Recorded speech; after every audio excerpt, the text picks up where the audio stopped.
কয়েকজন বিচারপতির আচরণের বিষয়ে প্রাথমিক অনুসন্ধান চলছে বলে জানিয়েছে সুপ্রিম কোর্ট। এ বিষয়ে নিয়ে আরো বিস্তারিত খবরাখবর জানাতে আমাদের সাথে যুক্ত হচ্ছেন সহকর্মী মাসুদুর রহমান। মাসুদ, কয়েকজন বিচারপতির আচরণের বিষয়ে অনুসন্ধান চলছে, তো বিস্তারিত কি তথ্য আছে আপনার কাছে?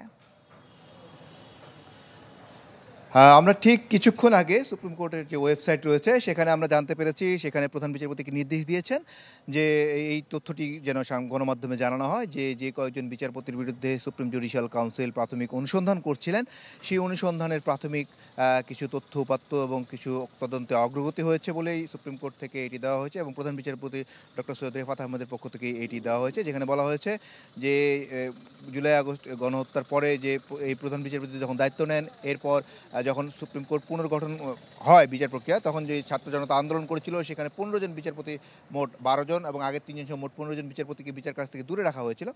এর প্রেক্ষিতে কয়েকদিন আগেই 3 জন পদত্যাগ করেছেন এবং এখন 12 জন রয়েছেন মোট।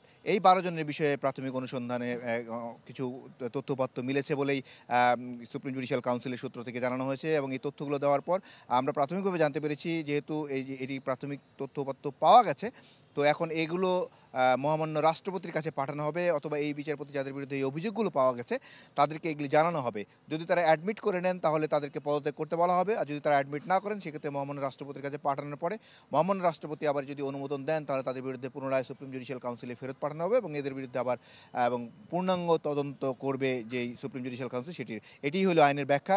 আর বাংলাদেশের যখন প্রথম সংবিধান হয় 1972 সালে, তখন বিচারপতিদের অপসারণের ক্ষমতা কিন্তু সংসদের হাতে ছিল, কিন্তু চতুর্থ সংশোধনীর মাধ্যমে এই বিচারপতিদের অপসারণের ক্ষমতা চলে আসে সুপ্রিম জুডিশিয়াল কাউন্সিলের হাতে। এরপর যেটি ধাপে ধাপে হয়েছে যে আওয়ামী লীগ সরকার 2014 সালে ষোড়শ সংশোধনী করেছিলেন এবং ষোড়শ সংশোধনীর মাধ্যমে বিচারপতি অপসারণের ক্ষমতা আবার সংসদের হাতে নিয়ে যাওয়া হয়। এ নিয়ে তৎকালীন প্রধান বিচারপতি এস কে সিনহার সাথে একটি দ্বন্দ্ব হয় এবং দ্বন্দ্বের পর এস কে সিনহা কিন্তু পদ ছেড়ে চলে যেতে বাধ্য হন।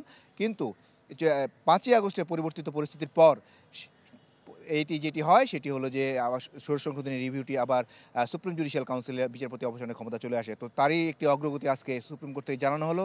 এই 12 বিচারপতির বিষয়ে প্রাথমিক অনুসন্ধানে কিছু তথ্য মিলেছে বলে সুপ্রিম কোর্ট নিশ্চিত করেছে।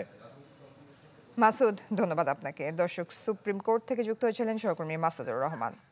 রিগেল এম্পোরিয়াম হানিবার্ড অফারে জিতে নিতে পারেন ইন্দোনেশিয়ার বালিতে স্বপ্নের হানিমুন।